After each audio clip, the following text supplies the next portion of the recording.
Welcome to 360 Tamil. இன்னைக்கு இந்த வீடியோல நம்ம எந்த படத்தோட எக்ஸ்பிளனேஷன் பத்தி பார்க்க போறோம்னா மராத்தி சினிமால 2025ல வெளியான தேவ் மானஸ் அப்படின்ற படத்தை பத்தி தான் பார்க்க போறோம்.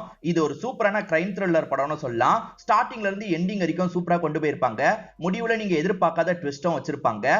முதல்ல இந்த படத்தோட பிளாட்டை பத்தி சொல்றேன். ஒரு வயசான அப்பா அம்மா இருக்காங்க. அந்த அப்பா அம்மாவோட பையன் இருக்கான் பாத்தீங்களா, கடன் வாங்கிட்டு வெளிநாட்டுக்கு போயிருப்பான். ஆனா அந்த கடனை திரும்பி அடைக்க மாட்டான். அதனால பேரண்ட்ஸும் ரொம்ப கஷ்டப்படுறாங்க. இந்த மாதிரி கஷ்டப்பட்டு இருக்க பேரண்ட்ஸ் ஒரு நபரை சாவடிச்சிடுறாங்க. அவரை எப்படியாவது நம்ம டிஸ்போஸ் பண்ணோம், போலீஸ் கிட்ட மாட்டக்கூடாதுன்னு நிறைய முயற்சி எல்லாம் எடுக்கிறாங்க. அந்த முயற்சியில இவங்க தப்பிச்சாங்களா இல்ல போலீஸ் கிட்ட மாட்டிக்கிட்டாங்களான்னு சொல்றதுதான் இந்த படத்தோட மீதி கதை.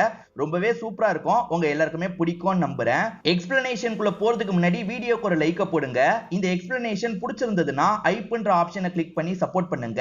மேற்கொண்டு பேசி டைம் வேஸ்ட் பண்ணாம நம்ம நேரடியா படத்தோட ஃபுல் எக்ஸ்பிளனேஷனுக்குள்ள போயிடலாம். படத்தோட ஸ்டார்டிங் சீனே ஒரு வயசான தம்பதி இருக்காங்கல்ல, ஒரு ஆட்டோ டிரைவருக்காக வெயிட் பண்றாங்க. இவங்க கிட்ட பெரிய போன்லாம் இருக்காது. அதனால தான் இந்த ஆட்டோ டிரைவருக்காக வெயிட் பண்ணிருக்காங்க போல. இவரு போனை வாங்கி இவங்க பையன் கிட்ட பேசலாம்னு நினைக்கிறாங்க. பையன் வெளிநாட்டுல படிக்கிறதுக்காக போயிருப்பாரு. அப்படியே அங்க செட்டில் ஆயிருப்பாரு.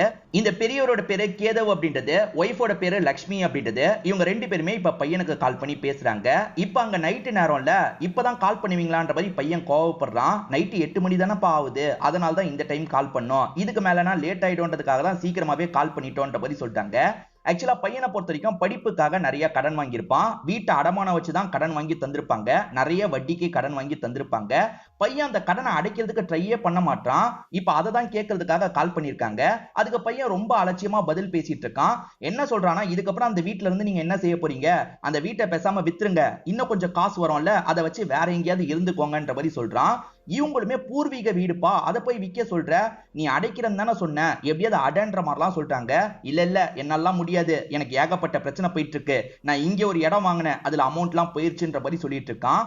ஆக மொத்தத்துல கடைசி வரைக்கும் அமௌண்ட்டை தரமாட்டேன்ற மாதிரி தான் சொல்றான். இதுல அப்பா செம்ம அப்செட் ஆயிடுறாரு. இதுக்கு மேல பேசி என்ன ஆக போகுது, போனை தான்ற மாதிரி புடுங்கி கட் பண்ணிடுறாரு. ஆட்டோ டிரைவரும் இது எல்லாத்தையும் கேட்டுட்டார்ல. இவங்க ரெண்டு பேருக்குமே ரொம்ப கஷ்டமா இருக்கு. இப்ப ஆட்டோ டிரைவர் கிட்ட போனை தந்துடுறாங்க. ஒரு இடத்துக்கு எங்களை கூட்டு போய் விடுன்ற மாதிரி சொல்றாங்க. இந்த ஆட்டோ டிரைவர் இவங்களுக்கு எந்த ஹெல்ப்னாலும் உடனே வந்து பண்ணுவார் போல. பக்கத்துல இருக்க மார்க்கெட்டுக்கு தான் ரெண்டு பேருமே வராங்க. வீட்டுக்கு தேவையான மளிகை சாமான் எல்லாத்தையும் வாங்கிட்டு இருக்காங்க. ஒய்ஃபை பொறுத்த வரைக்கும் இப்பயும் பையனுக்கு தான் சப்போர்ட் பண்றாங்க. பையனுக்கு என்ன கஷ்டமோ தெரியலன்ற மாதிரிலாம் சொல்றாங்க. நீ எப்ப பாரு அவனுக்கு தான் சப்போர்ட் பண்ணிட்டு இருக்க, அவன் பண்றது கொஞ்சம் கூட சரியில்லைன்ற மாதிரி ஹஸ்பண்டும் புலம்புறாரு. இங்க தான் படத்தோட டைட்டில போடுறாங்க.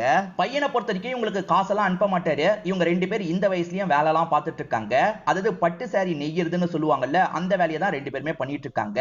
அதுல ஜரிகையை கோக்குறதுக்காக ஒரு பொண்ணோட ஹெல்ப்பை இந்த லேடி வாங்கிப்பாங்க போல. அந்த பொண்ணை பொறுத்த வரைக்கும் ஒரு 16 வயசு தான் ஆகுது. பக்கத்து வீட்டு பொண்ணா இருப்பா. இந்த பொண்ணோட பேரை நம்ம நிலான்னு வச்சுக்கலாம். நிலாவை பொறுத்த வரைக்கும் இங்க வந்து டியூஷன்லாம் படிப்பா போல. அது விஷயமா இவங்க 3 பேர் பேசிட்டு இருக்கும் போது திலீப்னு ஒருத்தன் குடி போதையில இந்த இடத்துக்கு வந்துட்டு இருக்கான். சீக்கிரம் போயிடுன்ற மாதிரி நிலாவை இவங்க அனுப்பி வச்சிடுறாங்க. அந்த திலீப் ஒரு விலை மாதுவை கூட்டிட்டு வந்திருக்கான். இந்த இடத்துல ஒன்னா இருக்கிறதுக்காக தான் கூட்டிட்டு வந்திருக்கான். திலீப் எதுக்காக இப்படி பண்றன்ற மாதிரி இந்த வயசான தம்பதியும் கேக்குறாங்க. ஆனா இவன் மதிக்கவே மாட்டான். அது என்னன்னா, வீட்டை வச்சுதானே கடன் வாங்கினாங்க, இவன் கிட்ட வச்சுதான் கடன் வாங்கியிருக்காங்க போல. அந்த கடனுக்கான வட்டியை சரியா தரலனா அடிக்கடி இவங்க வீட்டை யூஸ் பண்ணிப்பான் போல. அந்த மாதிரி தான் விலை மாது கூட ஒன்னா இருக்கிறதுக்காக இந்த இடத்துக்கு வந்திருக்கான். விலை மாது இந்த சாரி சூப்பரா இருக்குன்ற மாதிரி சொல்லிட்டாங்க. அப்ப நீ கட்டிக்கோ அப்படின்ற மாதிரி இவனுமே அவங்க கிட்ட சாரியை தந்துடுறான். கொஞ்ச நேரத்துல அவங்களுமே அந்த சாரி எல்லாம் கட்டிட்டு வந்திருக்காங்க. எப்படி இருக்குன்ற மாதிரி கேக்குறாங்க. உனக்கு என்ன சூப்பரா இருக்கு அப்படின்ற மாதிரி சொல்றான். நான் வரதுக்குள்ள இந்த கறியை சூடு பண்ணி வைங்கன்ற மாதிரி சொல்றான். இப்ப உள்ள போய் அந்த பொண்ணு கூட ஒண்ணு மணி நேரம் இருந்துட்டு இருக்கான். கொஞ்ச நேரத்துல வெளியே வந்து கறியெல்லாம் சாப்பிட்டுட்டு இருக்கான். திலீப் தயவு செஞ்சு இந்த மாதிரிலாம் பண்ணாதன்ற மாதிரி இவங்க கேக்குறாங்க. அதெல்லாம் அவன் கண்டுக்கவே மாட்டான். இவங்க முன்னாடியே அந்த லேடி கூட ரொமான்ஸ் எல்லாம் பண்ணிட்டு இருக்கான். அந்த லேடி சாரியை கழட்டிடுறாங்க. இந்தாங்கன்னு அந்த ஃபேமிலி கிட்ட தராங்க. ஆனா இந்த திலீப் இருக்கான்ல, எதுக்கு அவங்க கிட்ட தர, இது இதுக்கப்புறம் என் கிட்ட தான் இருக்கும், என் பொண்டாட்டி கிட்ட நான் தந்துக்கிறேன்ற மாதிரி சொல்லிட்டு இங்க இருந்து கிளம்புறான். என்ன இப்படி பண்றான்ற மாதிரி இந்த வயசான கப்பலும் ஃபீல் பண்றாங்க. உள்ள காண்டம்லாம் அப்படியே போட்ட மாதிரி இருக்கு. அது எல்லாத்தையும் இவங்க தான் கிளீன் பண்ணிட்டு இருக்காங்க. அடிக்கடி இந்த மாதிரி பண்ணுவான் போல. இதை நினைச்சு ரெண்டு பேருமே ஃபீல் பண்ணிட்டு இருக்காங்க. இந்த திலீப்பை பொறுத்த வரைக்கும் ஒய்ஃப் இருப்பாங்க, அதே மாதிரி ஒரு பொண்ணு இருப்பாங்க. இப்ப வீட்டுக்கு வந்து பொண்ணு கிட்ட ஜாலியா விளையாடிட்டு இருக்கான். ஒய்ஃபை எங்க சுத்திட்டு வர, அவ கூட தான் சுத்திட்டு வரியான்ற மாதிரி கேக்குறாங்க. அதெல்லாம் என்கிட்ட கேட்காதன்ற மாதிரி இவன் கோவமா பதில் சொல்லிட்டு இருக்கான். உனக்காக ஒரு சாரி எடுத்துட்டு வந்திருக்கன்ற மாதிரி சாரியை தரான். அந்த வயசான கப்பல் கிட்ட இருந்து புடிங்கிட்டு வந்திருக்கியான்ற மாதிரி கேக்குறாங்க. அதெல்லாம் உனக்கு தேவையில்ல, கட்டிக்கோன்ற மாதிரி இவங்க கிட்ட தந்துடுறான். கேதவுக்கு பென்ஷன் காசு வரும். அந்த பென்ஷன் காசை எடுக்கிறதுக்காக பேங்க்குக்கு வந்திருக்காரு. இப்ப எடுக்கலாம்னு நினைச்சா காசை புடிச்சிருக்காங்கன்றது தெரிய வருது. ஐயோ காசை வேற புடிச்சிட்டாங்களா, எனக்கு இப்ப அவசரமா காசு வேணுமேன்ற மாதிரி அங்க இருக்கவர் கிட்ட பேசுறாரு. மேனேஜர் கிட்ட பேசி பாருங்க, அவரு காசை தரக்கூட வாய்ப்பு இருக்குன்ற மாதிரி சொல்றாரு. சரி மேனேஜரை பாக்குறதுக்கு வெயிட் பண்ணலாம் அப்படின்ற மாதிரி இவர் வெயிட் பண்ணும்போது உள்ள வேற ஒரு அப்பா பையனை கூட்டிட்டு பேசுறதுக்காக வந்திருக்காரு. அதை பார்க்கும்போது இந்த கேதவுக்கு சில விஷயங்கள்லாம் தோண ஆரம்பிக்குது. அதாவது பையன் படிப்புக்காக லோன் வாங்கணும்னு நினைச்சான் பாத்தீங்களா, முதல்ல பேங்க்குக்கு வந்திருப்பாங்க. பேங்க்ல இருக்கவரு இதெல்லாம் கையெழுத்து போடுற மாதிரி இருக்கும், அதே மாதிரி வீட்டை கூட நீங்க அடகு வச்சு காசு வாங்கிக்கலான்ற மாதிரிலாம் சொல்லிட்டாரு. பையன் எல்லாத்துக்கும் ஓகே ஓகேன்னு சொல்றான். ஆனா அப்பா இருக்காருல, எடுத்தோம் கவுத்தோம் அப்படிலாம் பண்ண முடியாது, அதிக வட்டி சொல்றாங்க, நம்ம பார்த்து யோசிச்சு முடிவு எடுக்கலான்ற மாதிரி சொல்றாரு. என்னப்பா இப்படி பண்ணிட்டு இருக்கீங்க சார்? அதெல்லாம் ஒண்ணும் இல்ல சார், எனக்கு கண்டிப்பா லோன் வேணும்ன்ற மாதிரி பையனே பேசி முடிச்சிடறான். மேற்கொண்டு காசுக்கு வீட்டையும் அடகு வைக்கலான்ற மாதிரி சொல்றான். ஆனா அப்பா இருக்கார்ல, என்னால இவ்வளவுதான் பண்ண முடியும், வீட்டெல்லாம் அடகு வைக்க முடியாதுன்ற மாதிரி சொல்லிட்டாரு. ஆனா பையன் இருக்கான்ல, அம்மா எனக்காக இவர் ஏமா எதுவுமே பண்ண மாட்டாரு, நீயாவது ஏதாவது சொல்லி புரிய வைமா அப்படின்ற மாதிரி அம்மா கிட்ட சொல்லிட்டு போயிடுறான். எங்க நமக்கு இருக்கிறது ஒரே ஒரு பையன் தானே, பையனுக்கு பண்ணாம யாருக்கு பண்ண போறோம், பண்ணலாம் அப்படின்ற மாதிரி சொல்லிட்டாங்க. சோ பேங்க்ல இருந்தும் காசு வாங்கியிருக்காங்க, அதே மாதிரி திலீப் மூலியமாவும் காசு வாங்கியிருக்காங்கன்றது தெரிய வருது. பிரசன்ட்ல மேனேஜர் கிட்ட பேசி எதுவும் வேலைக்காவல, இவருமே இங்க இருந்து கிளம்ப ஆரம்பிக்கிறாரு. இப்ப கையில இருந்த காசு போயிருச்சுல, அந்த திலீப்க்கு தரதுக்கு என்ன பண்றதுன்னு யோசிக்கிறாரு. இவங்க சாரியை ரெடி பண்ணி ஒரு நபர் கிட்ட தருவாங்க, அவரை பார்க்கறதுக்காக வந்துடுறாரு. அவருமே சாரி எங்கன்னு கேக்குறாரு. சாரி கொஞ்சம் தாமதமாகும், நீங்க இன்னும் கொஞ்சம் அட்வான்ஸா காசு தந்தா நல்லா இருக்கும்ன்ற மாதிரி கேக்குறாரு. என்னங்க சும்மா சும்மா அட்வான்ஸ் கேக்குறீங்க, சரி இந்தாங்க அப்படின்ற மாதிரி ஒரு ஸ்டேஜ்ல அவருமே காசை தந்துடுறாரு. இப்பதான் இவருக்கு கொஞ்சம் நிம்மதியா இருக்கு. அந்த திலீப்போட வாயை இந்த காசை வச்சு அடைச்சிடலான்ற மாதிரி கிளம்புறாரு. வேற ஒரு நபர் காசு வாங்கிட்டு காசை தராம இருக்காரு போல. திலீப் இருக்கான் பாத்தீங்களா, அவரோட திங்ஸ் எல்லாத்தையும் வெளியே கொண்டு வந்து போட்டுட்டு இருக்கான். அவருக்கு ரொம்ப அசிங்கமா இருக்கு. திலீப்பை நிறுத்து நிறுத்துன்னு கேக்குறாரு, அவன் கேட்கவே மாட்டான். அப்பன்னு பார்த்து இந்த இடத்துக்கு கேதவ் வராரு. கேதவ் சார் நீங்களாவது சொல்லுங்கன்ற மாதிரி அந்த கடன் பட்டவர் சொல்லிட்டாரு. அவர் எப்படி சொல்லுவாரு, அவரே எனக்கு காசு தரணும்ன்ற மாதிரி திலீப் எல்லாரும் முன்னாடியே இவர் அசிங்கப்படுத்துறான். சரி காசை கொண்டு வந்திருக்கியான்ற மாதிரி இவர்கிட்ட இருந்து காசெல்லாம் புடிங்கிடுறான். இவருமே எல்லாரும் முன்னாடியும் அசிங்கப்படுத்திட்டானே அப்படின்ற மாதிரி சோகமா தான் வீட்டுக்கு வராரு. ஹஸ்பண்ட் சோகமா வந்துட்டு இருக்கிறத ஒய்ஃபும் கவனிச்சிடுறாங்க. என்னாச்சு, ஏன் இப்படி வரீங்கன்னு கேக்குறாங்க. எல்லாரும் முன்னாடியே என்ன அசிங்கப்படுத்திட்டான் அப்படின்ற மாதிரி இவர் சொல்லிட்டு இருக்காரு. யாருன்ற மாதிரி இவங்க கேக்குறாங்க. அந்த சமயம் திலீப் இருக்கான்ல, காம்பவுண்ட் வழியா இவங்க பேசுறதெல்லாம் கேட்டுட்டு இருக்கான். வேற யாரு, நான் தான் அப்படின்ற மாதிரி காம்பவுண்ட் சவரெல்லாம் எகிரி குதிச்சு உள்ள வந்துட்டு இருக்கான். திலீப் நீ பண்றது கொஞ்சம் கூட சரியில்லை, மாசம் மாசம் வட்டியை நாங்க சரியா தானே தந்துட்டு இருக்கோம், அதை மீறியே என்னோட ஹஸ்பண்ட பொது இடத்துல எதுக்காக அசிங்கப்படுத்துற அப்படின்ற மாதிரிலாம் கேக்குறாங்க. வட்டியை மட்டும் தந்தீங்கன்னா அசலை எப்ப தருவீங்க, அசலை தர முடியலன்னா இந்த வீட்டை தந்துருங்க அப்படின்ற மாதிரிலாம் மிரட்டிட்டு இருக்கான். இவங்க வீட்டெல்லாம் தர முடியாதுன்னு சொல்லிட்டாங்க. அப்ப இப்போதைக்கு அசல்ல கொஞ்சம் கழிக்கிறதுக்கு இந்த மாடை நான் ஓட்டிட்டு போறேன்ற மாதிரி சொல்லிட்டாரு. இல்ல இல்ல இதெல்லாம் தர முடியாது அப்படின்ற மாதிரி ஒய்ஃப் சொல்லிட்டாங்க. நான் கண்டிப்பா கொண்டு போவேன்ற மாதிரி இவன் பிரச்சனை பண்ணிட்டு இருக்கான். அப்பன்னு பார்த்து போலீஸ் இந்த இடத்துக்கு வராரு. இவர் தான் இந்த ஏரியாவோட இன்ஸ்பெக்டரா இருப்பாரு, பேரு ரவி அப்படின்றது. ஆக்சுவலா இந்த ரவியை பொறுத்த வரைக்கும் கேதவ் கிட்ட படிச்சவரா தான் இருப்பாரு. ப்ரொஃபசர் கிட்ட திலீப் பிரச்சனை பண்றான்னு தெரிஞ்சோன்னா திலீப்பை மிரட்டி இங்க இருந்து அனுப்பி விடுறாரு. ப்ரொஃபசர் இவன் மேற்கொண்டு ஏதாவது தொல்லை கொடுத்தானா என்கிட்ட சொல்லுங்க, நான் பாத்துக்கிறேன்ற மாதிரி சொல்லிட்டாரு. நன்றிப்பா அப்படின்ற மாதிரி ப்ரொஃபசரும் சொல்லிட்டாரு. இப்ப ரவி இருக்காருல, இங்க இருந்து கிளம்ப ஆரம்பிக்கிறாரு. இப்ப ரவி விலாஸ்னு ஒரு நபரை பாக்குறதுக்காக தான் போறாரு. இந்த விலாசுக்கு கீழே தான் திலீப்பே வேலை பார்த்துட்டு இருக்கான். அதாவது திலீப் சேகரிக்கிற காசெல்லாம் இந்த விலாசுக்கு தான் தருவான் போல. இப்ப இவர் விலாஸ் கிட்ட பேசுறதுக்காக வராரு. விலாஸ் என்ன சொல்றான்னா, மாசம் மாசம் என்கிட்ட கையை நீட்டி காசு வாங்குறீங்கல்ல, அப்புறம் எதுக்காக என்னோட வேலையில தொல்லை கொடுத்துட்டு இருக்கீங்கன்னு கேக்குறான். காசை வாங்கிட்டா அப்படியே உன்னை ஃப்ரீயா விட்டுருவாங்களா, தொல்லையும் நான் கொடுக்க தான் செய்வேன்ற மாதிரி இன்ஸ்பெக்டர் ரவி பேசிட்டு இருக்காரு. அப்ப விலாஸோட ஒய்ஃப் இன்ஸ்பெக்டருக்கு வந்து காஃபி தராங்க. கொஞ்சம் சிரிச்ச மாதிரி பார்த்துட்டு இருக்காங்க. என்னடி சிரிப்பு வேண்டி கிடக்கு அப்படின்ற மாதிரி இவன் முறைச்சு பாக்குறான். ஒய்ஃபுமே அமைதியா இங்க இருந்து கிளம்பிடுறாங்க. ஒய்ஃப் யார்கிட்ட பேசினாலும் இவனுக்கு சுத்தமா பிடிக்காது போல. இப்ப இன்ஸ்பெக்டர் ரவியும் நான் கிளம்புறேன்ற மாதிரி கிளம்ப ஆரம்பிக்கிறாரு.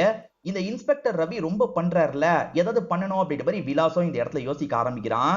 அந்த திலீப்பை பொறுத்த வரைக்கும் ஒரு குவாரியை தான் ரன் பண்ணிட்டு இருக்கான் போல, விலாசுக்காக ரன் பண்ணிட்டு இருக்கான் போல. அந்த இடத்துல இன்ஸ்பெக்டர் ரவியோட அசிஸ்டன்ட் ஒர்க்கர்ஸ் கிட்ட எல்லாம் பேசிட்டு இருக்காரு. அப்ப கரெக்டா அந்த திலீப் வந்துடுறான். என்னடா பேசிட்டு இருக்கீங்க, கிளம்புங்கடா அப்படின்ற மாதிரி வேலை பார்க்குற எல்லாரையும் அடிச்சு துரத்திட்டு இருக்கான். என்னோட பாஸ் உன்னை பாக்குறதுக்கு வந்திருக்காரு, போய் பாருன்ற மாதிரி அசிஸ்டன்ட் சொல்லிட்டாரு. அவர் எதுக்கு வந்திருக்காரு, காசு வாங்குறதுக்கு வந்திருப்பாரா இருக்கும்ன்ற மாதிரி திலீப்புமே இன்ஸ்பெக்டர் ரவியை பாக்குறதுக்காக வந்துடுறான்.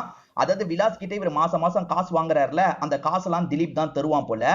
இப்ப திலீப் என்ன பண்றான்னா, இவருக்கான காசு எடுத்து கொஞ்சம் தூக்கி போடுற மாதிரி பண்றான். இதனால இன்ஸ்பெக்டர் ரவி செம்மையா டென்ஷன் ஆயிடுறாரு. என்னடா காசை தூக்கி போடுற, என்னமோ உன்கிட்ட நான் பிச்சை எடுக்கிற மாதிரி இருக்கு, ஒழுங்கு மரியாதையா காசு எடுத்து என் கையில தா அப்படின்ற மாதிரி சொல்லிட்டாரு. இந்த திலீப்புக்கு கொஞ்சம் பயம் வருது. ஏன்னா இந்த இன்ஸ்பெக்டர் ஏதாவது பண்ணிட்டா என்ன பண்றது, அமைதியா எடுத்து தந்துடலாம் அப்படின்ற மாதிரி எடுத்து பக்கத்துல தந்துடுறான். அந்த பயம் இருக்கட்டும் அப்படின்ற மாதிரி இன்ஸ்பெக்டர் ரவியும் மிரட்டிட்டு கிளம்புறாரு. இன்ஸ்பெக்டர் ரவி எப்ப பாரு அசிங்கப்படுத்திக்கிட்டே இருக்காருல்ல, இவனை ஏதாவது பண்ணணும் அப்படின்ற மாதிரி யோசிக்கிறான். அந்த இன்ஸ்பெக்டர் ரவியை நீங்க ஃபாலோ பண்ணிக்கிட்டே இருங்க, அவனை பத்தி ஏதாவது தெரிஞ்சா உடனே என்கிட்ட சொல்லுங்கன்ற மாதிரி ஆளுங்க கிட்ட சொல்றான். ஆளுங்களும் சரி அப்படின்ற மாதிரிலாம் ஏத்துக்கிறாங்க. இப்ப வெளியூர்ல இருந்து ஒரு பொண்ணு டான்ஸ் ஆடுறதுக்காக வந்திருக்காங்க. இப்ப ஸ்டேஜ்ல டான்ஸ் பர்ஃபார்மன்ஸ் எல்லாம் போயிட்டு இருக்கு. இந்த திலீப் பொண்ணுங்க விஷயத்துல கொஞ்சம் வீக்கானவன்ல, இந்த பொண்ணை பிடிக்கிறதுக்காக எல்லாம் போயிட்டு இருக்கான். ஆனா ஈவென்ட் ஆர்கனைஸ் பண்ணவங்க இருக்காங்கல்ல, திலீப் பிரச்சனை பண்ணாத, இங்க இருந்து போன்ற மாதிரி அனுப்பி வச்சிடுறாங்க. இப்ப திலீப்போட ஆளுங்க இருக்காங்கல்ல, அந்த இன்ஸ்பெக்டரை ஃபாலோ பண்ணதுல ஒரு விஷயம் கிடைச்சது அப்படின்ற மாதிரி எதையோ காட்டுறாங்க. இது போதோன்ற மாதிரி திலீப்போ இந்த இடத்துல சந்தோஷப்படுறான். அன்னைக்கு நைட்டே இந்த திலீப் இருக்கான் பாத்தீங்களா, கேதவோட வீட்டுக்கு வந்து கதவை தட்டிட்டு இருக்கான். டே பெருசு கதவை தரன்ற மாதிரி சொல்றான். ஆனா இவருக்கு ரொம்ப கடுப்பா இருக்கு. இன்னைக்கு கதவையே திறக்க கூடாது அப்படின்ற மாதிரி அவன் எவ்வளவுதான் கதவை தட்டினாலும் இவர் கதவை திறக்கவே மாட்டாரு. இப்ப திலீப் இன்ஸ்பெக்டர் ரவியை பாக்குறதுக்காக வந்திருக்கான். இதுக்கப்புறம் உன்னோட சீன் எல்லாம் என்கிட்ட காட்ட முடியாது, இந்த வீடியோவை பாருன்ற மாதிரி வீடியோவை காட்டுறான். ஆக்சுவலா இந்த இன்ஸ்பெக்டர் வேற ஒரு லேடி கூட ஒண்ணு மண்ணா இருக்காரு. அதுதான் இவன் கேப்சர் பண்ணி வச்சிருக்கான் போல. இத பார்த்தோன்னே இன்ஸ்பெக்டருக்கு இந்த இடத்துல பயம் வந்துருது. சும்மா சொல்லக்கூடாதியா, உனக்கு ஸ்டாமினாலாம் அதிகம்ன்ற மாதிரி இவன் நக்கல் பண்ணிட்டு இருக்கான். இன்ஸ்பெக்டர் கடுப்புல இருக்கும் போது கரெக்டா இந்த இடத்துக்கு கேதவ் வராது. இவன் நைட்டு நேரம் வீட்டுக்கு வந்து தொல்லை கொடுத்தான், அதனால தான் உங்ககிட்ட சொல்றதுக்காக வந்தேன்ற மாதிரிலாம் சொல்லிட்டாரு. ஆனா இப்ப இன்ஸ்பெக்டர் ரவியை மாட்டிட்டு இருக்காருல, அதனால இவனுமே இன்டைரக்டா எனக்கு நீ சப்போர்ட் பண்ணி தான் ஆகணும்ன்ற மாதிரி இன்ஸ்பெக்டர் ரவிக்கு வார்னிங் கொடுத்துட்டு இங்க இருந்து கிளம்பி போயிடுறான். இப்ப பெரியவருமே அவன் மேல ஆக்ஷன் எடுங்கன்ற மாதிரிலாம் இன்ஸ்பெக்டர் ரவி கிட்ட கேக்குறாரு. ரவியால தான் இப்ப ஆக்ஷன் எடுக்க முடியாதுல்ல. ரவி என்ன சொல்றாருன்னா, உங்க மேலயும் தப்பு இருக்கு, அவன் கிட்ட காசை வாங்கியிருக்கீங்க, அதை திரும்பி தரலன்னா கேட்க தானே செய்வான், சீக்கிரமா அந்த காசை தாங்க, அதுக்கப்புறமா அவன் பிரச்சனை பண்ணா என்கிட்ட வாங்கன்ற மாதிரி சொல்லிடுறாரு. இந்த பெரியவருமே சோகமா இங்க இருந்து கிளம்ப ஆரம்பிக்கிறாரு. இப்ப கேதவு வீட்டுல உட்கார்ந்து வேலை பார்த்துட்டு இருக்கும் போது இந்த திலீப் இருக்கான் பாத்தீங்களா, நிறைய பேரை வீட்டுக்கு கூட்டு வந்திருக்கான். இந்த வீட்டை சுத்தி பாருங்க, வாங்கிக்கோங்க அப்படின்ற மாதிரிலாம் சொல்லிட்டு இருக்கான். திலீப் ஏன் இப்படி பண்ணிட்டு இருக்க, நாங்க சீக்கிரமா காசை தந்துடுறோன்ற மாதிரி இந்த பெரியவர் பேசிட்டு இருக்காரு. இந்த பெரியவர் பேசிட்டு இருக்கும் போது நிலான்ற பொண்ணு இருக்கா பாத்தீங்களா, எதையோ தரதுக்காக வந்திருக்கா. இவன் குறு நிலாவை பார்த்துட்டு இருக்கான். நிலா நீ சீக்கிரமா கிளம்புமா அப்படின்ற மாதிரி இந்த பெரியவரா அனுப்பி வச்சிடுறாரு. இப்ப நைட்டு நேரம் கேத வேலை பார்த்துட்டு இருக்கும் போது ஒய்ஃப் இருக்காங்கல்ல, இன்னைக்கு தசவதார நாடகம் நடக்க போது பாக்குறதுக்கு போலான்ற மாதிரி சொல்லிட்டாங்க. எனக்கு வேலை இருக்கு, நீ மட்டும் போயிட்டு வா அப்படின்ற மாதிரி ஒய்ஃபை மட்டும் அனுப்பி வச்சிடுறாரு. இப்ப கொஞ்ச நேரத்துல திலீப் இந்த இடத்துக்கு வந்துடுறான். ஐயோ இவன் வேற வந்துட்டானே அப்படின்ற மாதிரி பயங்கர கடுப்பாகிறாரு. இங்க வந்து திலீப் இருக்கான் பாத்தீங்களா, எப்பவுமே கூட்டிட்டு வர அந்த லேடிக்கு கால் பண்றான், சீக்கிரமா வான்ற மாதிரிலாம் சொல்றான். அவங்க வரது கஷ்டம்ன்ற மாதிரிலாம் சொல்லிட்டு இருக்காங்க. அதெல்லாம் தெரியாது, எப்படியாவது வான்ற மாதிரிலாம் இவன் சொல்லிட்டு இருக்கான். இப்பதான் நிலா இருக்கால, ஆன்டி நாடகத்துக்கு போயிட்டாங்களான்னு கேட்கறதுக்காக வரா. அப்படி கேட்கறதுக்காக வந்தவளை குறுகுறுன்னு இவன் பார்த்துட்டு இருக்கான். புரிஞ்சுக்கிட்ட இந்த பெரியவர் இருக்கார்ல, நீ முதல்ல இங்க இருந்து கிளம்புமான்ற மாதிரி அனுப்பி வச்சிடுறாரு. அந்த இடத்துல நாடகம் நடந்துட்டு இருக்கு. இவன் இருக்கான் பாத்தீங்களா, திரும்பி அந்த விலை மாதுவை கூப்பிடுறதுக்கு ட்ரை பண்றான். என்னால வரவே முடியாது, நான் ரொம்ப லாங்ல இருக்கேன்னு காலை கட் பண்ணிடுறாங்க. இப்ப இவன் இருக்கான்ல, பெருசு நீ தான் ஒரு ஏற்பாடு பண்ணணும், அந்த நிலான்ற பொண்ணு இருக்கால, அவளை எப்படியாவது பேசி கூட்டுவான்ற மாதிரி சொல்றான். இதை கேட்கிறவரு கடுப்பை அடிக்கிறாரு. என்னைய அடிக்கிறியான்ற மாதிரி பதிலுக்கு அவன் அடிக்கிறான். இப்ப மாத்தி மாத்தி ரெண்டு பேருமே சண்டை போட்டுட்டு இருக்காங்க. இந்த இடத்துல டிராமா நடந்துட்டு இருக்கு. இந்த இடத்துல இவங்க ரெண்டு பேர் சண்டை போட்டுட்டு இருக்காங்க. ஒரு ஸ்டேஜ்ல இந்த அங்கிளோட கையில ஒரு கத்திரிக்கோள் மாட்டுது. அதை வச்சு தலையிலேயே ஒரு குத்து குத்துறாரு. அவன் அந்த இடத்துல இறந்து போயிடுறான். ஐயோ தெரியாம சாவடிச்சிட்டுமே அப்படின்ற மாதிரி இந்த அங்கிளும் பயப்பட ஆரம்பிக்கிறாரு. வேற வழி இல்ல, இவனை துண்டு துண்டா கட் பண்ணும் அப்படின்ற மாதிரி இந்த கேதவும் துண்டு துண்டா கட் பண்ணிட்டு இருக்காரு. இப்பதான் நாடகம்லாம் பார்த்து முடிச்சுட்டு லட்சுமி இருக்காங்கல்ல, அந்த ஆட்டோ டிரைவர் கூட வீடு வந்து சேர்ந்துடுறாங்க. அந்த சின்ன பொண்ணையும் வீட்டுல விட்டுட்டு இவங்களோட வீட்டுக்குள்ள இவங்க வந்துட்டு இருக்காங்க. அப்படி கதவை திறந்தோனே உள்ள பாடி இருக்கிறத பார்த்து இந்த லட்சுமி கத்திடுறாங்க. ஆட்டோ டிரைவரும் என்னாச்சு ஏதாச்சுன்னு கேட்கறதுக்காக வாசல் கிட்ட வந்துடுறாரு. ஒன்னும் இல்ல, எலிய பார்த்து பயந்துட்டா அப்படின்ற மாதிரி இந்த பெரியவர் சமாளிக்கிறாரு. ஆட்டோ டிரைவர் கிளம்பலான்னு நினைக்கும் போது கொஞ்ச நேரம் மட்டும் வெயிட் பண்ணு, எனக்கு ஒரு பொருளை கொண்டு போனோம், நான் வந்துடுறேன்ற மாதிரி இந்த பெரியவர் சொல்லிட்டாரு. தயவு செஞ்சு அமைதியாரு, அவங்க கிட்ட எதுவும் சொல்லாதன்ற மாதிரி ஒய்ஃபுக்கு சிக்னல் கொடுக்குறாரு. இப்போ ஒரு மூட்டையை வெளியே இழுத்துட்டு வந்துட்டு இருக்காரு. ஆட்டோ டிரைவர் மூட்டையில என்னன்னு கேட்கும் போது டெட் பாடின்ற மாதிரி இவர் கிண்டலா சொல்லிட்டாரு. அதாவது தேங்காவை தான் கொண்டு போயிட்டு இருக்கன்ற மாதிரி அவங்க கிட்ட சமாளிச்சிடுறாரு. இப்போ ஒரு பஸ்ல அந்த லக்கேஜை வச்சிடுறாரு. பஸ்ல டிராவல் பண்றாரு. வழியிலேயே நிறுத்துங்க அப்படின்ற மாதிரி பஸ் ஒரு இடத்துல நிறுத்த சொல்லிட்டு அந்த இடத்துக்கு கொண்டு வந்து அந்த பாடியை எரிச்சிட்டு இருக்காரு. இருக்காரு. இவர் எரிச்சிட்டு இருக்க இடத்துல வேற ஒரு நபர் உட்காந்து பாட்டு எல்லாம் பாடிட்டு இருக்காரு. ஐயோ, வேற ஒரு நபர் வேற இருக்காருன்னு இந்த பெரியவரும் யோசிக்கிறாரு. ஹஸ்பண்ட் கொலை பண்ணிட்டாருன்றத லட்சுமியால ஏத்துக்கவே முடியல. அதனால லட்சுமி சுத்தமா ஹஸ்பண்ட் கிட்ட பேசவே மாட்டாங்க. இவருமே நடந்த விஷயத்த சொல்லலாம் நினைக்கிறாரு, ஆனா காது கொடுத்து கேட்கவே மாட்டாங்க. இதை நினைச்சு இவருமே ரொம்ப கஷ்டப்படுறாரு. அங்க எரிச்சதுக்கு அப்புறம் எலும்பு கூட கொஞ்சம் இருக்கும்ல, அதை மட்டும் இப்ப இவர் ஃபேக்டரிக்கு கொண்டு வந்துடுறாரு. என்ன இந்த பக்கம்ன்ற மாதிரி ஃபேக்டரியில இருக்க மேனேஜர் கேட்கிறாரு. இல்ல இல்ல, திலீப்பை பார்த்து காசு தரதுக்காக தான் வந்தேன்ற மாதிரிலாம் இவர் சொல்லிட்டாரு. இப்ப அவர் தள்ளி போனோன்னு இவர் அங்க இருக்க மிஷின்ல அந்த எலும்பு கூட எல்லாம் போட்டுறாரு. இப்ப திலீப்போட ஒய்ஃப் இருக்காங்கல்ல, என் ஹஸ்பண்ட் 2 நாளா வீட்டுக்கு வரலன்ற மாதிரி இன்ஸ்பெக்டர் கிட்ட கம்ப்ளைண்ட் கொடுக்குறாங்க. ஐயோ, நம்ம வீடியோ வேற அவன் கிட்ட இருக்கே, அவன் எங்க போய் தொலைஞ்சிருப்பான் அப்படின்ற மாதிரி யோசிக்கிறாரு. சரி, கடைசியா எங்க போனான்ற மாதிரிலாம் விசாரிக்கிறாரு. அதே மாதிரி அவன் போனையும் ட்ரேஸ் பண்ணும் அப்படின்ற மாதிரிலாம் யோசிக்கிறாரு. ட்ரேஸ் பண்ணா அந்த பெரியவரோட வீட்டை தான் காட்டுது. இப்ப பெரியவரோட வீட்டுக்கு இவர் வந்துடுறாரு. பெரியவர்கிட்ட கடைசியா அந்த திலீப் எப்ப வந்தான்ற மாதிரிலாம் கேட்கிறாரு. இந்த நாள் நைட்டு வந்தான், கிளம்பி போயிட்டான் அப்படின்ற மாதிரி இவருமே சொல்றாரு. இப்ப ஒய்ஃபை கூப்பிடுறாரு. லக்ஷ்மிக்கும் நம்ம ஏதாவது உளறிட்டா என்ன ஆகுறது அப்படின்ற மாதிரி பயமா இருக்கு. ஒரு ஸ்டேஜ்ல லக்ஷ்மி இருக்காங்கல்ல, காஃபி தர மாதிரி வெளியே வந்துடுறாங்க. இப்ப இந்த இன்ஸ்பெக்டர் லக்ஷ்மி கிட்ட விசாரணை எல்லாம் பண்ணிட்டு இருக்காரு. விசாரணை பண்ணிட்டு இருக்கும் போது அவன் திரும்பி இந்த இடத்துக்கு வந்தானா என்கிட்ட சொல்லுங்கன்னு சொல்லிட்டாரு. அவன் தான் வரமாட்டானே அப்படின்ற மாதிரி லக்ஷ்மி சொல்லிடுறாங்க. இது வரமாட்டானான்ற மாதிரி இந்த போலீஸ் ஷாக் ஆகுறாரு. அதாவது நாங்க கொடுக்க வேண்டிய காசெல்லாம் கொடுத்துட்டோம், அதனால தான் அவன் திரும்பி வரமாட்டான்னு என்னோட ஒய்ஃப் சொல்றான்ற மாதிரி இந்த இடத்துல கேதவ் தான் சமாளிக்கிறாரு. எத்தனை மணிக்கு வந்தான், எத்தனை மணிக்கு போனான் அப்படின்ற மாதிரி இன்ஸ்பெக்டர் குறுக்கு கேள்வி எல்லாம் கேட்டுட்டு இருக்காரு. அப்ப இன்ஸ்பெக்டர் அசிஸ்டன்ட் இருக்காருல, நான் கண்டுபிடிச்சிட்டேன்னு ஒரு இடத்தை நோக்கி போயிட்டு இருக்காரு. ஐயோ, பாடி பார்ட்டி எதையாவது கண்டுபிடிச்சிட்டாரா அப்படின்ற மாதிரி இவங்க 2 பேருக்குமே ரொம்ப பயமா இருக்கு. ஆனா போனவர் இருக்கார்ல, இந்த கதை புக்கை நான் கண்டுபிடிச்சிட்டேன், இதுதான் ரொம்ப இடத்துல தேடிட்டு இருந்தேன், எனக்கு கிடைக்கவே இல்ல, இந்த கதை புக்கை நான் படிக்கிறதுக்காக வீட்டுக்கு கொண்டு போகவான்ற மாதிரி கேட்கிறாரு. இதுல என்ன இருக்கு, தாராளமா கொண்டு போங்க அப்படின்ற மாதிரி கேதவ் சொல்லிட்டாரு. நம்மள சும்மா ஏமாத்துறதுக்காக தான் இந்த மாதிரி ஒரு சீனை வச்சிருப்பாங்க. இப்ப இங்க இருந்து கிளம்ப ஆரம்பிச்சிடுறாங்க. ஒய்ஃப் பேசாம இருக்கிறத நினைச்சு ஹஸ்பண்ட் ஃபீல் பண்ணிட்டாரு. இப்ப ஒய்ஃப் கிட்ட சில விஷயங்களை சொல்லிட்டாரு. எப்பவுமே அந்த திலீப் பண்றதை பார்த்து எனக்கு கோவம் வரும், ஆனா கொலை பண்ற அளவுக்குலாம் நான் யோசிச்சதே கிடையாது. ஆனா அந்த நாள் நீலா கிட்ட தப்பா அப்ரோச் பண்ணோம்னு நினைச்சான், அதை என்னால ஏத்துக்க முடியல, அதனால தான் இப்படி பண்ணிட்டேன்ற மாதிரிலாம் சொல்லிட்டாரு. இப்பதான் ஹஸ்பண்ட் பக்கத்துல இருக்க நியாயம் ஒய்ஃபுக்கு புரியுது. நான் ஒரு ஆன்மீக பயணம் மாதிரி போலான் இருக்கேன் அப்படின்ற மாதிரி சொல்லிட்டாரு. போயிட்டு வாங்கன்ற மாதிரி ஒய்ஃபுமே சொல்றாங்க. இப்ப ஒய்ஃப் திரும்பி பேசிடுறாங்க. இவரை வழியெல்லாம் அனுப்பி வைக்கிறாங்க. அதாவது ஊர் ஊரா கடவுளை பார்க்கறதுக்காக சுத்துவாங்கல்ல, அந்த மாதிரி தான் இவர் நிறைய பகுதியை சுத்தி பார்க்குற மாதிரி நமக்கு காட்டுறாங்க. இன்னொன்று பக்கம் இன்ஸ்பெக்டர் இருக்காரு பாத்தீங்களா, நிறைய பேர்கிட்ட விசாரிக்கிறாரு. அதாவது திலீப் கூட ஒரு விலை மாது இருப்பாங்கல்ல, அவங்க கிட்ட எல்லாம் விசாரிக்கிறாரு. பெருசா எந்த ஒரு இன்ஃபர்மேஷனும் கிடைக்க மாட்டேங்குது. இப்ப திலீப்போட ஒய்ஃப் இருக்காங்கல்ல, லக்ஷ்மியை பார்க்கறதுக்காக வந்திருக்காங்க. உங்ககிட்ட அவர் நிறைய பிரச்சனை எல்லாம் பண்ணது எனக்கு தெரியும், நான் பண்ணாதீங்கன்னு பல வாட்டி சொல்லியிருக்கேன், அவர் கேட்கவே இல்ல. கடைசியா ஒரு சாரி கொண்டு வந்தாரு, இது உங்க சாரி தானே, நீங்களே வச்சுக்கோங்கன்ற மாதிரிலாம் தராங்க. என் ஹஸ்பண்ட பத்தி ஏதாவது தெரிஞ்சா சொல்லுங்கன்னு கேக்குறாங்க. எனக்கு உண்மையிலேயே தெரியாதுமா, அன்னைக்கு நைட் என் ஹஸ்பண்ட் பாத்துருக்காரு, அவ்வளவுதான் அப்படின்ற மாதிரி சொல்றாங்க. சரி ஓகே, நான் கிளம்புறேன்ற மாதிரி இந்த லேடி இங்க இருந்து கிளம்புறாங்க. இந்த லேடியை அனுப்பி வச்சதே இன்ஸ்பெக்டரா தான் இருப்பாரு. ஏன்னா இன்ஸ்பெக்டருக்கு அங்கதான் அவனுக்கு ஏதோ ஆயிருக்குன்ற மாதிரி டவுட் இருக்கு, அதனாலதான் இவங்களை பேசுறதுக்காக அனுப்பி வச்சிருக்காரு போல. சார், அவங்களுக்கு எதுவுமே தெரிஞ்ச மாதிரி இல்லன்ற மாதிரி இந்த ஒய்ஃப் சொல்றாங்க. சீக்கிரமா என் புருஷனை கண்டுபிடிச்சிருங்கன்ற மாதிரி கேக்குறாங்க. கவலைப்படாத, நான் கண்டுபிடிக்கிறேன்ற மாதிரி இவரை அனுப்பி வைக்கிறாரு. ஆன்மீக பயணத்துல கேதவ ரொம்ப சோகமா இருக்கிறத வேற ஒரு பெரியவரை நோட் பண்ணிட்டாரு. ஏன்பா சோகமா இருக்கேன்னு கேட்கும் போது கேதவோ நடந்த எல்லா விஷயத்தையும் சொல்லிட்டாரு. அதான் ரொம்ப குற்ற உணர்ச்சியா இருக்குன்னு சொல்லிட்டாரு. நீ தப்பு பண்ணலையே, தப்பு பண்ணவன சாவடிச்சிருக்க, இது சரிதான்ற மாதிரி அந்த பெரியவர் சொல்லிட்டாரு. என்னதான் இருந்தாலும் மனுஷனை கொல்ற உரிமை கடவுளுக்கு மட்டும்தான் இருக்கு, நமக்கு இல்லைன்ற மாதிரி சொல்லிட்டாரு. எல்லா சமயமும் கடவுளே வரமாட்டாரு, சில சமயம் மனுஷங்க மூலியமாவும் பண்ணுவாரு, அந்த மாதிரிதான் ஓ மூலியமா பண்ணிருக்காருன்னு நினைச்சுக்கோன்ற மாதிரி அந்த பெரியவர் சொல்லிட்டாரு. அப்படி சொல்லிட்டு இருக்க பெரியவர் இவரை பேர் சொல்லி கரெக்டா கூப்பிடுறாரு. இவர் யாருன்னே தெரியாது, நம்ம பேர் எப்படி தெரியும்ன்ற மாதிரி கேதவ் ஷாக் ஆகுறாரு. இப்ப நிமிந்து பார்க்கும் போது அங்க இருந்த பெரியவர் காணாம போயிடுறாரு. இவ்வளவு நேரம் இருந்த பெரியவர் திடீர்னு எப்படி காணாம போனாரு, அப்ப கடவுள் தான் நம்ம கிட்ட வந்து பேசியிருக்காரான்ற மாதிரி யோசிக்கிறாரு. என்னதான் இருந்தாலும் நீங்க பண்ணது தப்புன்னு ஒய்ஃப் சொல்லியிருப்பாங்க, அந்த கில்ட்ல தான் இவர் ரொம்ப கஷ்டப்பட்டு இருக்காரு. இப்ப ஒய்ஃபை பாக்குறதுக்காக அந்த நிலான்ற பொண்ணு வரா. நிலாவுக்கு ஒரு வேளை அந்த மாதிரிலாம் சம்பவம் நடந்திருந்ததுன்னா இந்த நிலாவோட லைஃபே ஸ்பாயில் ஆயிருக்குமே அப்படின்ற மாதிரி இவங்களுமே யோசிச்சு பாக்குறாங்க. நம்ம ஹஸ்பண்ட் பண்ணது சரிதான்ற மாதிரி யோசிக்கிறாங்க. நம்ம ஹஸ்பண்ட் கொலை பண்ணலனா கண்டிப்பா அவன் இந்த பொண்ணு கிட்ட எல்லா மீறி நடக்கிறதுக்கு தான் ட்ரை பண்ணுவான்ற மாதிரி யோசிக்கிறாங்க. ஹஸ்பண்ட் பொறுத்த வரைக்கும் ஒய்ஃப் சொன்னது மைண்டுக்குள்ள ஓடிட்டு இருக்கு, நம்ம பேசாம சரண்டர் ஆயிரலாம்ன்ற மாதிரி யோசிக்கிறாரு. இப்ப ஸ்டேஷனுக்கு வரும்போது இன்ஸ்பெக்டர் இல்ல, இன்ஸ்பெக்டர் அசிஸ்டன்ட் மட்டும் தான் இருக்காரு. அசிஸ்டன்ட் கிட்ட நான் தான் கொலை பண்ணேன்ற மாதிரி சொல்லிட்டாரு. அசிஸ்டன்ட் நம்ப மாட்டாரு. என்ன ப்ரொஃபசர் காமெடி பண்றீங்களா அப்படின்ற மாதிரி ஜாலியா பேசிட்டு இருக்காரு.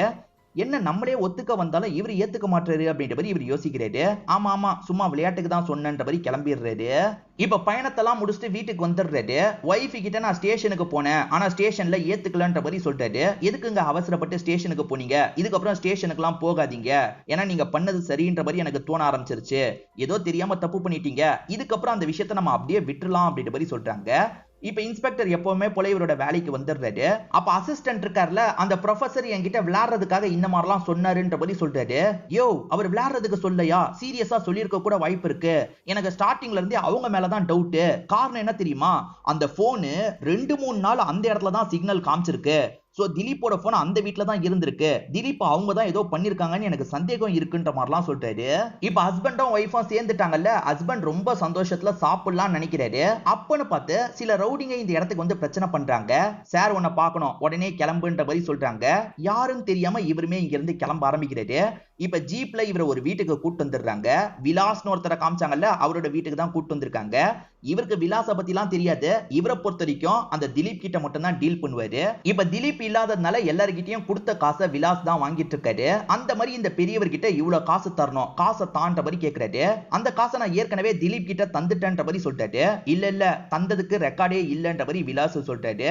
நான் தரதுக்காக வந்தேன், அந்த விஷயத்த மேனேஜரும் பார்த்தாரு, நான் அன்னைக்கே தந்துட்டு போயிட்டேன்ற மாதிரிலாம் இந்த பெரியவர் போய் சொல்லிட்டாரு. மேனேஜருமே இந்த பெரியவர் வந்ததை பார்த்தேன்ற மாதிரி சொல்லிட்டாரு. பெரியவர் வந்ததை பார்த்த, காசு தந்ததை பார்க்கல அப்படின்னு கேக்குறாரு. அந்த மேனேஜரும் இல்லன்ற மாதிரி சொல்லிட்டாரு. பாத்தியா, நீ காசு தந்ததை இவன் பார்க்கல, என்ன பொறுத்த வரைக்கும் நீ காசு தரல, சீக்கிரமா அந்த காசை தரணும், அப்படி இல்லைன்னா உன் வீட்டை புடுங்கிடுவேன்ற மாதிரி விலாஸ் மிரட்டுறாரு. அப்படிலாம் பண்ணிடாதீங்க, கொஞ்சம் டைம் தாங்க, நான் காசை ரெடி பண்றேன் அப்படின்ற மாதிரி இந்த பெரியவர் சொல்லிட்டாரு. சீக்கிரம் ரெடி பண்ணு, இல்லைன்னா உன் வீட்டை புடுங்கிடுவேன்ற மாதிரி மிரட்டி இருந்து அனுப்பி விடுறாரு. உண்மை என்ன தெரியுமா? இவருக்கு காசெல்லாம் கூட வேணாம், அந்த வீடு தான் ரொம்ப முக்கியம். ஏன்னா இவருக்கு வேண்டிய ஒருத்தர் அந்த வீடு எனக்கு வேணும்ன்ற மாதிரி கேட்டிருப்பாரு. இத பத்தி இந்த விலாஸ் ஆளுங்க கிட்ட சொல்லும் போது தான் நமக்கு தெரிய வருது. இந்த பிரச்சனையை எப்படி ஹேண்டில் பண்ண போறோம்னு யோசிச்சுக்கிட்டே கேதவ் வீட்டுக்கு வந்தா அந்த இடத்துல இன்ஸ்பெக்டர் உட்காந்துட்டு இருக்காரு. வாங்க கேதவ் சார், உங்களுக்காக தான் வெயிட் பண்ணிட்டு இருக்கேன். நீங்க கொலை பண்ணதா ஸ்டேஷன்ல வந்து சொன்னீங்களாமே அப்படின்ற மாதிரி கேக்குறாரு. இல்ல இல்ல, நான் சும்மா விளையாட்டுக்காக அப்படி சொன்னேன், கான்ஸ்டபிளுமே புரிஞ்சுக்கிட்டாரு அப்படின்ற மாதிரி சொல்லிட்டாரு. நீங்க விளையாட்டுக்காக எல்லாம் சொல்ல, உண்மையா தான் சொல்லிருக்கீங்க. அவனை என்ன பண்ணீங்க கேக்குறாரு. நாளா எதுவுமே பண்ணலன்ற மாதிரி சொல்றாரு. என்கிட்ட விளையாடாதீங்க, என்கிட்ட சில எவிடன்ஸ் இருக்கு. ஏன்னா அவனோட போனு 2-3 நாள் இங்கதான் டவரை காமிச்சிருக்கு. நீங்க தான் ஏதோ பண்ணிருக்கீங்க, ஒழுங்கா சொல்லுங்கன்ற மாதிரி கேக்குறாரு. சத்தியமா அவனுக்கும் எங்களுக்கும் எந்த ஒரு சம்பந்தமும் கிடையாதுன்ற மாதிரி இவங்க சொல்றாங்க. ஆனா இன்ஸ்பெக்டர் என்ன பண்றாருன்னா, இவங்க 2 பேரையும் போட்டோ எடுத்துக்கிறாரு.